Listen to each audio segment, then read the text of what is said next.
and we are joined now by our friend Tim Verghese from inside Nebraska. Tim, what's going on, man? Hey, not too much. How about y'all? Can y'all hear me okay? TV, yeah. It's a song for you youngins called Alive and Kicking. And you are alive and kicking. I don't even know who sings it. Shane, who sings that song? Do you know?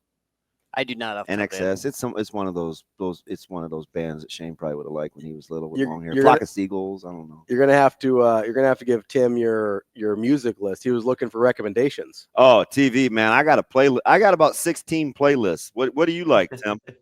I listen to everything. So that's why I just like fresh sounds. I like, stuff that means something. I listen to all of it. Are you a lyrics guy? Big lyrics guy, TV? Weirdly, no. Like because I grew up a musician. I played drums growing up, so I've always been just more on a little that side. Percussionist, you. That's nice. So do you just sometimes sit around and you're just like, I say you tapping all the time?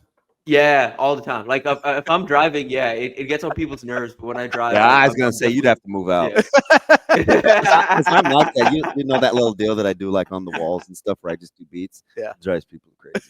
Where I get out. So TV, how a level of surprise? I told this to Ravi, and it's not that Notre Dame lost to Northern Illinois, right?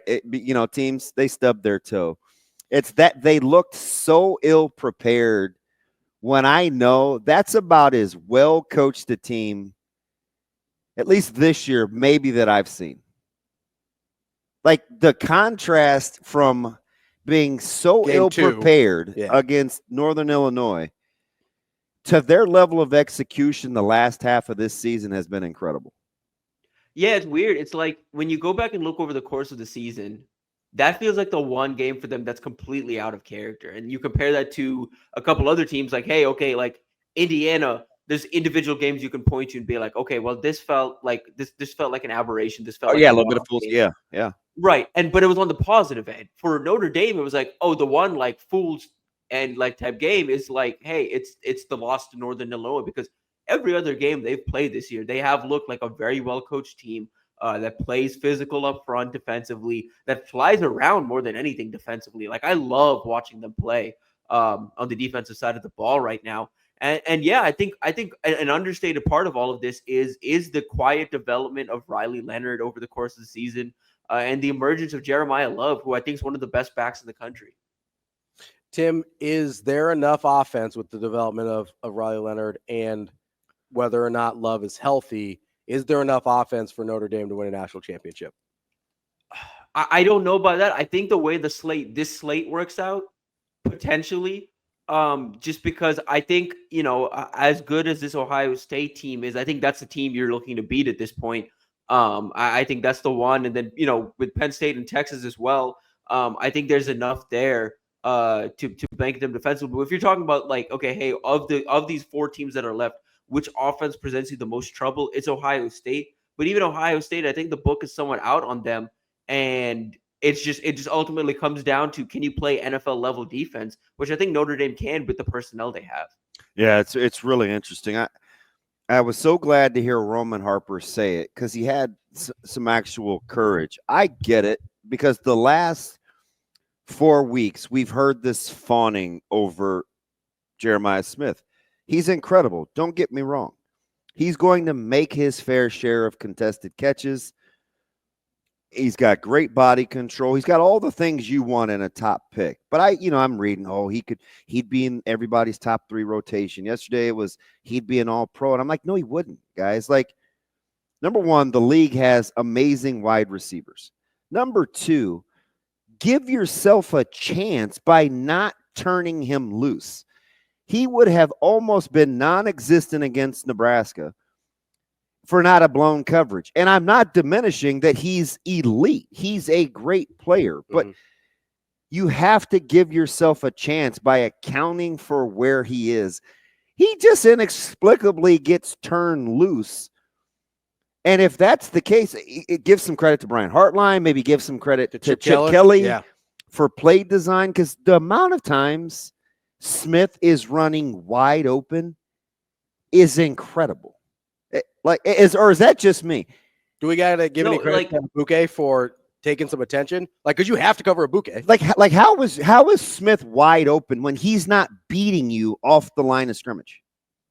Right. Yeah. It's more than anything. It's like, yeah, the Oregon safety group. I mean, that wasn't their best day by any means. What was that? Yeah, yeah, exactly. And it's like communicate, like rotate over, like, like again, be accountable for where number 4 is on the field. Like, I feel like that should have been like that should have been in the game plan as soon as you realize that's who we were playing in the playoff. Like, hey, like it's Jeremiah Smith. Like, again, like it's a freshman, but that's a guy you need to be accountable for, like where he is on the field. I was stunned by that. I was stunned by Oregon's defensive performance more than anything. I thought there was a world where, hey, especially with Evan Stewart out, the offense wasn't going to be able to keep up or score enough points. I didn't think it was going to be a world where they're already caught in that type of hole and they had to work themselves out of it. And it was pretty much over pretty quick.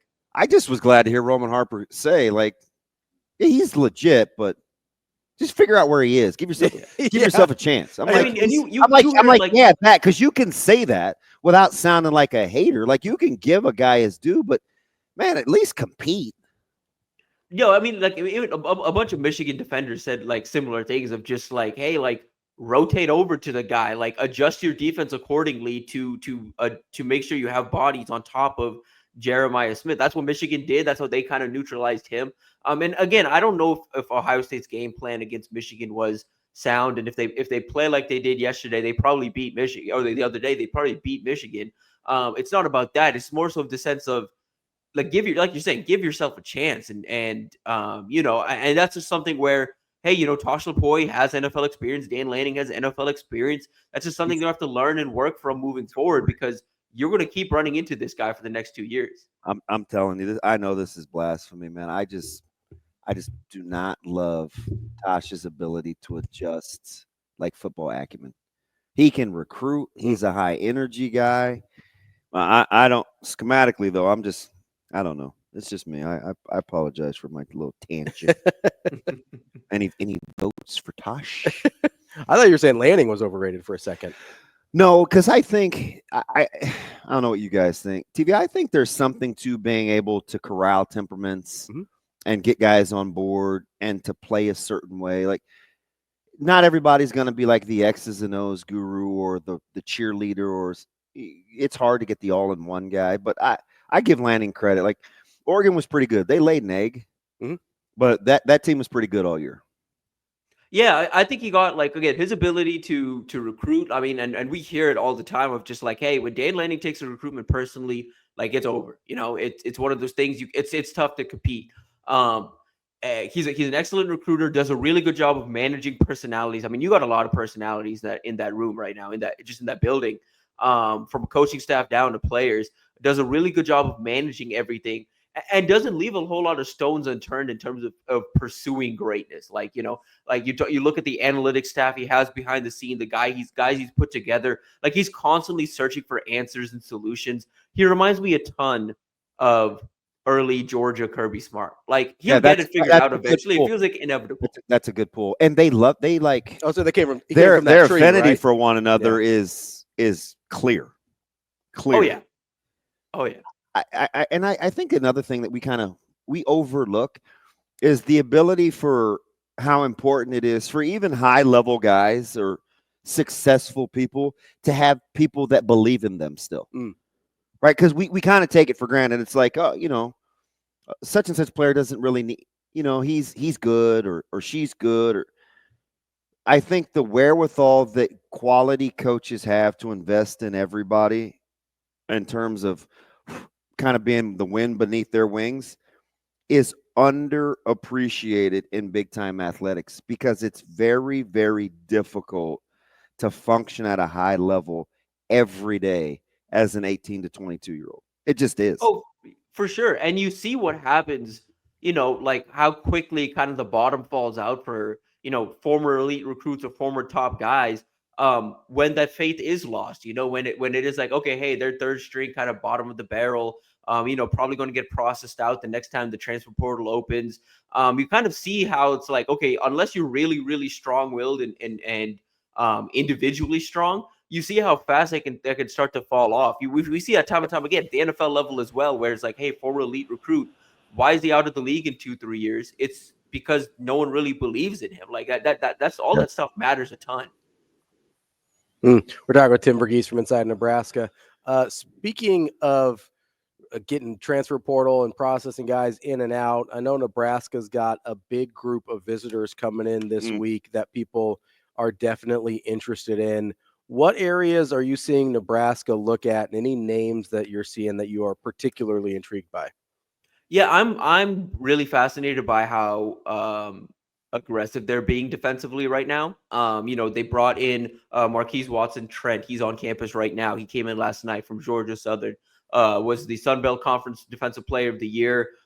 Played against Nebraska a couple years ago, 2022. Had 10 tackles when Georgia Southern upset Nebraska. Which kind of obviously led to a domino of events. But a very talented player, one that makes a ton of sense to kind of like add to the room. But they're also bringing in another linebacker, Trey Lathan from West Virginia, or at least that's the plan as of now. Is he supposed to come in this weekend? He's going to be a wild card, isn't he?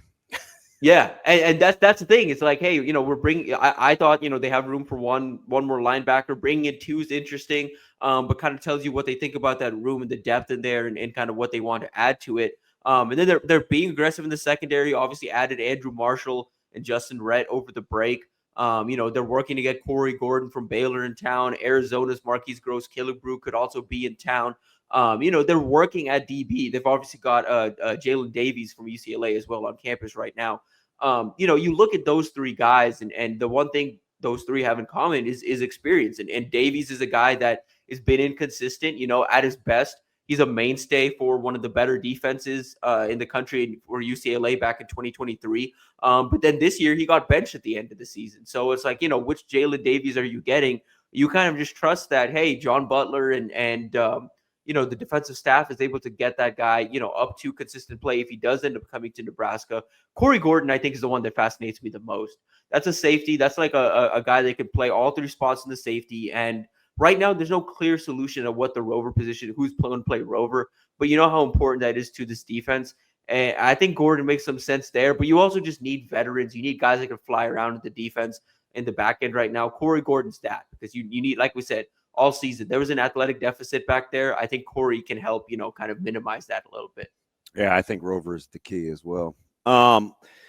Tim, let me ask you about the D-line, because I know I still think, even with the guys that you're describing in the portal, and I don't want to ask a leading question, but with multi-year guys and guys where you could, even with Red at Georgia, right? What's the book? The book is, well, the talented guy, but we've got to get X, Y, and Z, or the consistency. There's still this thing with Nebraska, even through the portal, where there's a development piece to it. Can you build through the portal, with the portal, I should say, and still be of a developmental mindset and be successful? Because none of these guys so far defensively are what you would call a finished, ready-made product.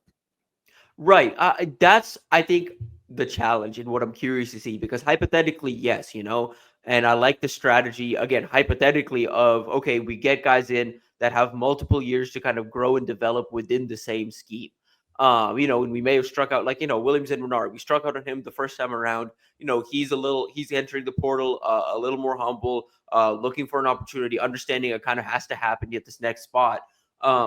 And so, you kind of bank on, okay, hey, well, Jamar Mosey got the most out of him. Having Jamar on staff will help, keep the pressure on him. You're getting a defensive staff and a defensive line coach that knows what to do with a body like his, with a frame like his. And then, like with Rhett as well, it's another one. It hasn't clicked on for him just yet. Maybe a change of scenery is what he needs, that additional pressure. And then, that's a guy that it's not about this year. It's about, the years to come. Rhett might not be a starter this year, might not even be a rotational player this year, but it's about 2026 and beyond with him.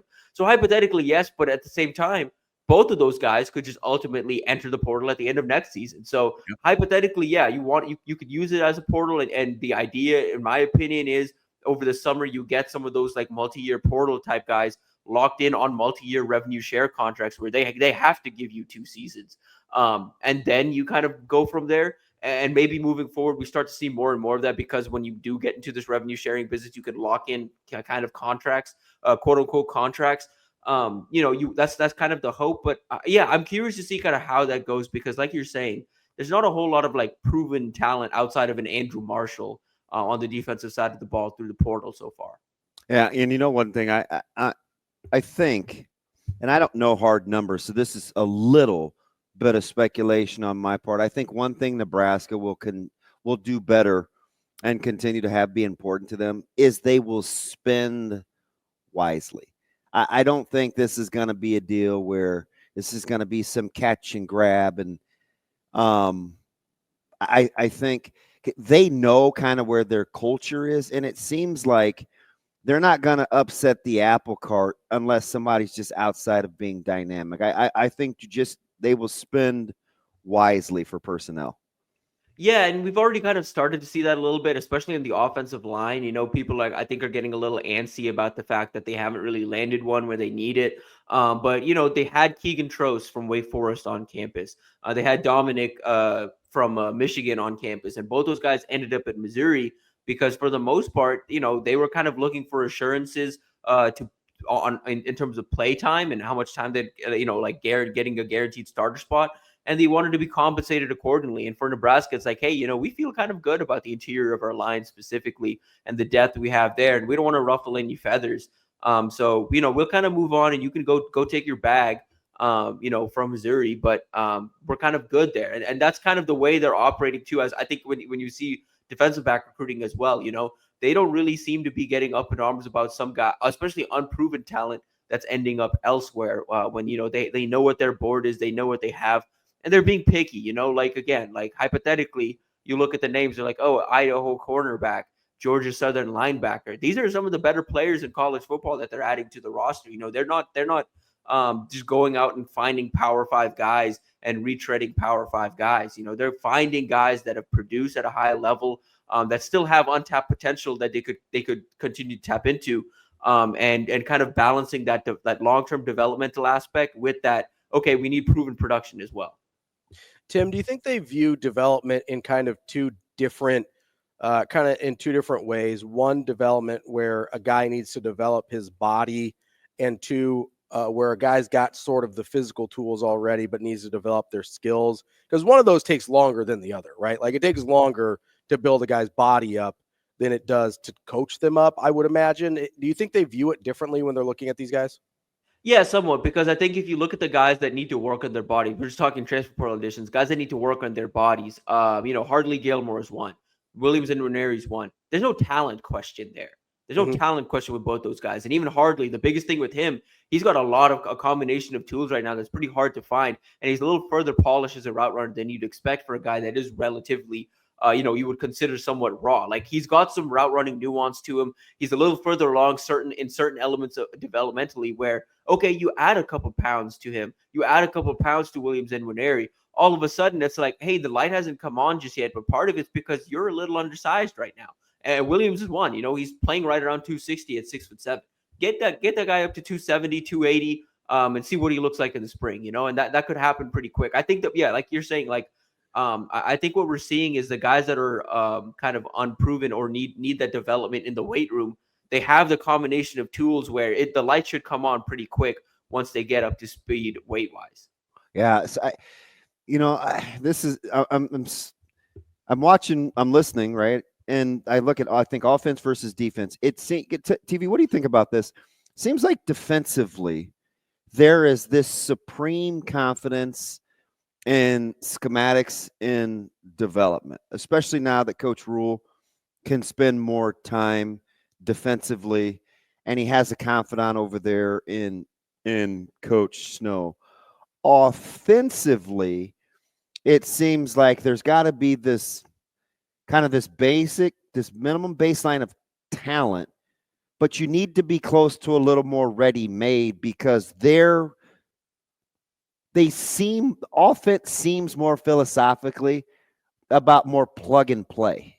Offense seems more plug and play than defense, in my opinion, as I'm looking at and listening to you talk body types and assets. Is that fair or foul?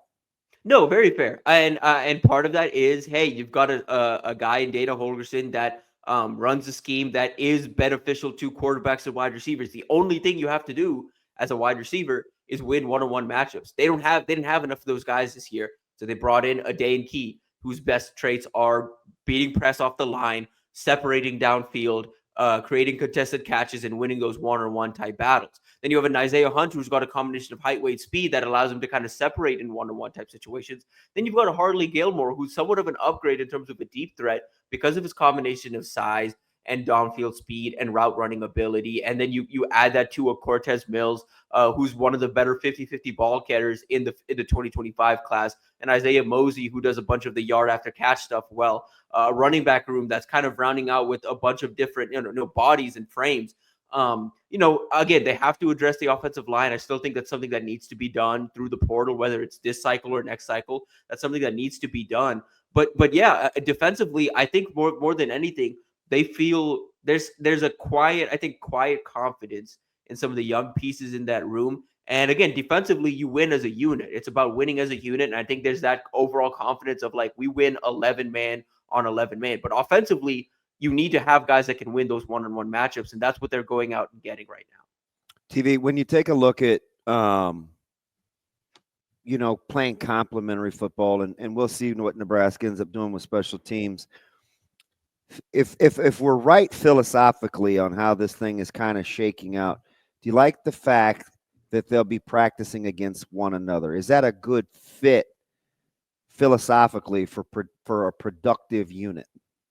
Yeah, I think ultimately yes, because I think all of these receivers and then a year or two of Dylan in this scheme is going to challenge this defense in ways they may not get challenged early on this season, just with the schedule that's out there. Like, they're going to get challenged more in practice, in my opinion, than they will on the field sometimes. And I think you're going to start to hear those type of quotes coming out of spring ball because, Dane Key and Isaiah Hunter, those are nightmare matchups. Those are one-on-one guys that, they one torched, the ACC, the other one has torched the SEC. And it's going to be interesting too for a second-year quarterback because I think Butler I think he's a pressure guy. And you're going to see multiple looks that simulate pressure. It's going to be fascinating. Right. And the biggest thing is just how are they going to be able to adapt? Because the one element that Nebraska's offense, I don't think it's going to have as much going into next year, is that physical element that you are going to see at times, that physical run game element. Like, that run game is going to be there with Emmett Johnson. How physical is it going to be? Are you going to have like a run heavy scheme? Like, is the scout team going to be able to give the defense enough looks that they're prepared for what they see in the Big Ten? That remains to be seen, but I think you have some faith in this coaching staff because they've done a good job of preparing guys, at least for the looks they've faced so far and moving forward for the teams they have to face. That's our guy, Tim Verghese, Inside Nebraska. Great as always, Tim. We appreciate the time. We'll talk to you next week. TV, appreciate you. Talk next week. Appreciate you.